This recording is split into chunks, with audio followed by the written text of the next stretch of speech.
I first met Sheriff Brad Rogers in 2012. I was running for a U.S. congressional seat in Indiana's 2nd District, and I traveled down to IUPUI in support of the Libertarian Party presidential candidate Gary Johnson, who had also endorsed my congressional run, as he gave a speech there before a crowded room. And one of the people in that crowded room was Sheriff Brad Rogers, who is the Elkhart County Sheriff. Sheriff Rogers, when you were in that room and we first kind of introduced ourselves to one another, you said we should do lunch together sometime, and here we are doing lunch together just a few months later. And it's my absolute pleasure to be interviewing you for We Are Libertarians as we continue to discuss politics through the libertarian lens. Now, Sheriff Rogers, tell us a little bit more about your background. When did you become sheriff, and what did you do prior? Well, Joe, good to be here with you and on the show today. And that was an excellent time down there with Gary Johnson. And I can tell you that, I am a Republican. I ran as a Republican. I'm a Republican sheriff, but I'm really the sheriff for everybody. It doesn't, now that the campaign's over, it's about being a sheriff for everybody. And so that's part of my philosophy as sheriff, that, it's not just about politics. It's about doing what's right. And what's right is really goes back to your question of kind of how I developed, how I came out. Well, I was at the Sheriff's Department since 1987. Started out as a patrolman and was on patrol, and eventually worked my way up through the ranks as a corporal and lieutenant, and then ultimately the captain of the jail division. And that's when, about 25 years later, that's when I ran for sheriff. And was successful in the primary and also in the general election. And I think that my evolution of liberty-minded and of being a constitutionalist has transformed over the years. I didn't always think this way, just because I was naive. And so as I see things, I often say that as I saw things like Waco, the Waco Davidian branch compound being destroyed by the feds, about the Ruby Ridge incident with Randy Weaver and how that was handled badly by the feds, and then Hurricane Katrina most recently, and how the feds went in and told local law enforcement, local military, to go around and have people evacuate and seize their firearms at that time. I am just, all that transformed me into understanding that the federal government is running roughshod, out of control on the Constitution, and it really behooves us at a local level to take the bull by the horns, if you will, and to uphold the Constitution, to make sure that people know what the oath of office is. And many people don't understand that. The oath of office is, I'm going to uphold the United States and Indiana Constitution, so help me God. And, there may be variations of that, but that's what it is. It doesn't say write speeding tickets. It doesn't say arrest bad guys or keep a jail. All that's defined in statute, and that's fine. But the oath of office says to uphold the Constitution. And so that's been my philosophy, and as sheriff and coming into this office and seeing the magnitude of federal usurpations, this is something that I believe in. Now, you recently took part in a discussion regarding gun control on CNN with Anderson Cooper. Tell us how that opportunity came about. Well, just out of the blue, it was on a Wednesday before the show, and it was the day before, and they called me and said that they were from CNN, and they'd got my name from Sheriff Palmer out in Oregon. They called him first, and Sheriff Palmer's a friend of mine. I'm familiar with him. He's a constitutional sheriff. And we're both on the Constitutional Sheriffs and Peace Officers Association, and their website is cspoa.org. But anyhow, they met him and talked, and they wanted to get him on the show, but because he was in Oregon, they were in Washington, D.C., logistically, it just didn't work out. So he said, how about my friend in Indiana? Call him and see if he's available. So they called me. I agreed to be on the show. And obviously, they wanted a conservative, liberty-minded approach to it. And I was cognizant that that I was probably walking into a lion's den on the Anderson Cooper show.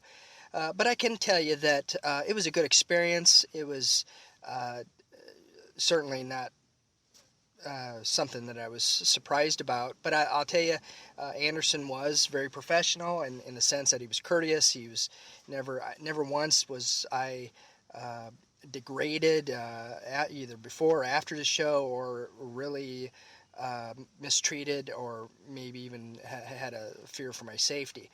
Because incidentally, I couldn't take my gun because Washington, D.C. and flying to Washington. But it's one of those things that it was very rewarding. I thought I was going to be on the panel, and they put me in the audience.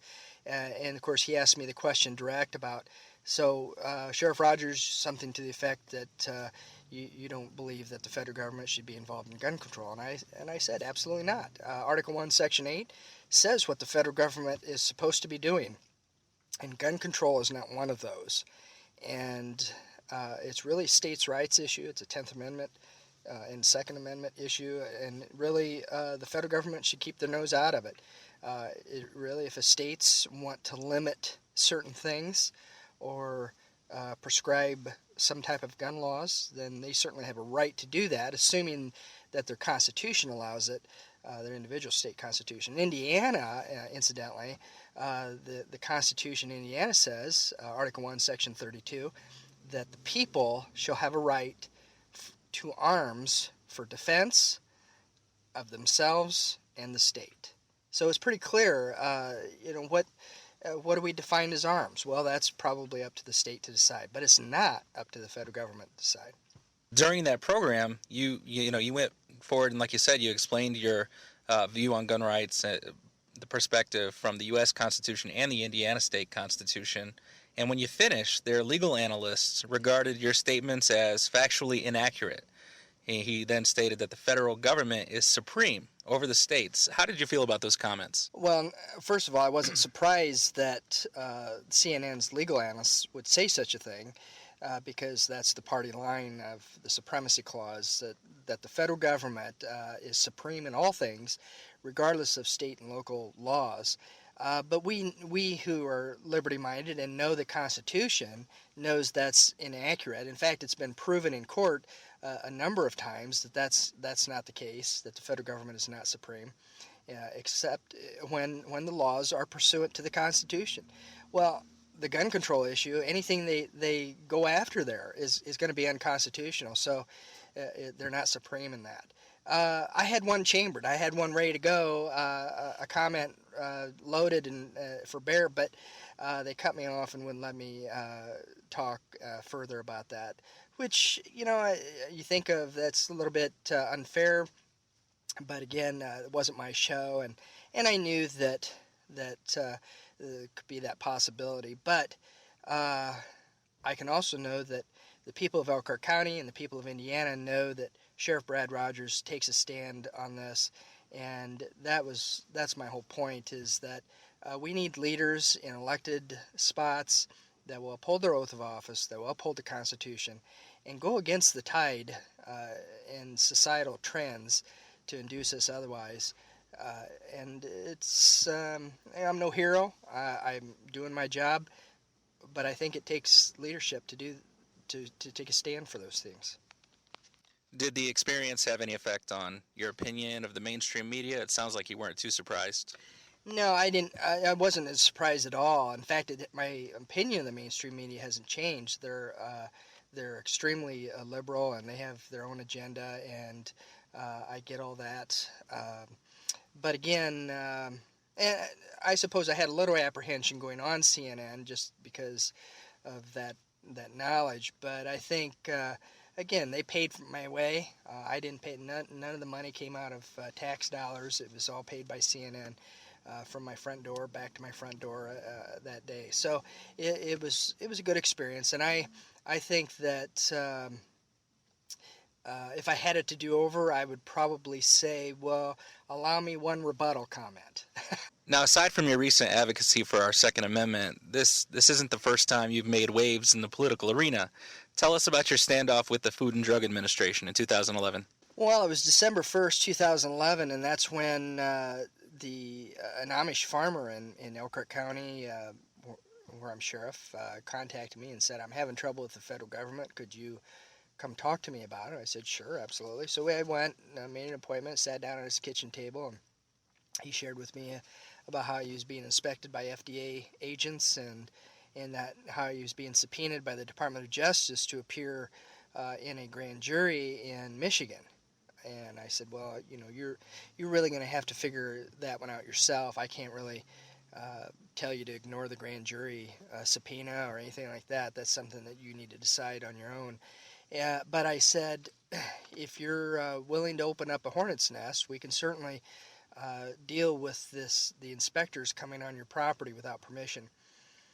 It's one thing, Joe, if a farmer through some agreements or some I don't know, maybe even a law that says, we need to have inspections. Okay, and they say, okay, I give my consent to have that inspection. That's one thing, because they're given consent. But in this case, they kept coming back, and they knew this guy was distributing raw milk through Michigan and Illinois, and it was all to food co-ops, people who would buy into these co-ops and knew they were getting raw milk. And there was no evidence to suggest that anybody was getting sick from this milk. I'm for a safe. We just got done eating. I'm for a safe food supply. I'm not saying that health departments are a bad thing, or even everything the FDA does is a bad thing. However, I'm from the government, and I have to abide by the Fourth Amendment. The FDA is from the government. They need to abide by the Fourth Amendment.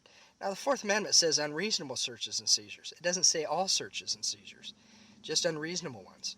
Well, maybe one inspection wouldn't have been unreasonable, but what they kept doing is coming back, sometimes as little as a week or two apart, having multiple inspections. Each time he passes it with flying colors, and essentially nobody's getting sick. It's just harassment in my view, and there was no physical confrontation. It was strictly through email and letters. I sent off a letter to the Department of Justice because that's who I had a contact at the time, and I just said, we're not going to put up with this anymore. If you're going to come back and do the inspections, you need to have a warrant based on probable cause. And if you don't, you'll either be removed from the premises or you'll be arrested for trespassing. And since December 8th till now, so it's a little over a year now, the FDA inspectors have not been back to his farm. Excellent. So you said that you ran as a Republican, you consider yourself a Republican, but more so a constitutionalist, and that you have certain leanings, but you feel like it's all about the oath of office that you take and the oath that you take to the Constitution. If you're not a libertarian, you certainly seem to maintain libertarian support and also hold libertarian stances for the way that you conduct yourself. Do you have any comments on that? Well, I would say that if a person, regardless of what party you are, and I think if the Republicans were true to what their original goals and the scope of what they're trying to accomplish, i.e., less government, less taxes, less government involvement, more freedoms, blah blah blah. If they were really true to their word on that, then they would, in a sense, be libertarians in the sense that they would have liberties that would protect liberties. I'm not so sure I agree with everything libertarians in general stand for, but I don't agree with everything Republicans stand for either. So so it's just one of those things that I had to pick something and run with it. And traditionally, my family's been Republican, and I think that's kind of where it stemmed from. But I'll tell you what, through that evolution of growing in that constitutional stance, I believe that no matter what party you are, you can stand for the Constitution, you can do the right thing for the community, you can uphold your oath of office, and you can keep government in check, and that's some of the fundamental differences. You got some that just think spend, and raise taxes and more government, and it's that just doesn't cut it with me. Mm-hmm. In a nation where it seems like so many of our elected officials, they kind of give up on the Constitution, and they they begin to politic. And so many of them feel compelled to not uphold their oath or take them seriously. Why do you persist? Well, why did our founding fathers persist? You know, they signed the Declaration of Independence. That was essentially signing their death warrants. And today, we don't know what oaths are. I mean, we don't teach about it, and most public officials probably have no clue what oaths mean. I mean, look at our marriages. We take an oath before God to stay with this person till death do us part, and yet look at our divorce rate. And you know, and then you have an oath of office, and people we swear to uphold the Constitution, and yet many turn around and just fight against what they just swore to uphold, and so it doesn't mean anything. It's meaningless. Well, to me, it's not meaningless, and I've done everything I can to incorporate that into the sheriff's department, that as we bring on new officers, we call it the oath of office. Most officers call it in swearing in. You know, the concept is that we get sworn in so we have arrest authority. Well, that is accurate, but it's more than that. It's deeper than that. And those ceremonies need to be done with pomp and circumstance, I believe. And so it's a very important thing. And our founding fathers would have died for that oath. We don't know what that means today. And so when I look at my kids, and I look at your kids and kids that are our future, and the liberties that we have and that maybe we've even lost, and where this country is going, I have to try to set the example, be the leader that hopefully will help continue lighting the fire of personal liberties and constitutional government as we go on. Because if not, I fear sometimes for our republic that we have maybe gone too far. I don't know that we have, but I fear sometimes we have. And you know, if I don't at least literally die trying, then what use have I done? What example have I set to my kids? What example have I set to future sheriffs? And maybe with what I do here, it'll allow other sheriffs to be brave and to take a stand for what's right and do the right thing according to their oath. Well, Sheriff Rogers, we certainly thank you for taking time to speak with We Are Libertarians today. I believe that you are a good and honorable official, one of the few, and we're glad that you're out there helping us change hearts and minds. Well, thanks, Joe. Good to be on the show today, and if you ever need me back, just say so. We'll be glad to come back. Excellent. Thank you.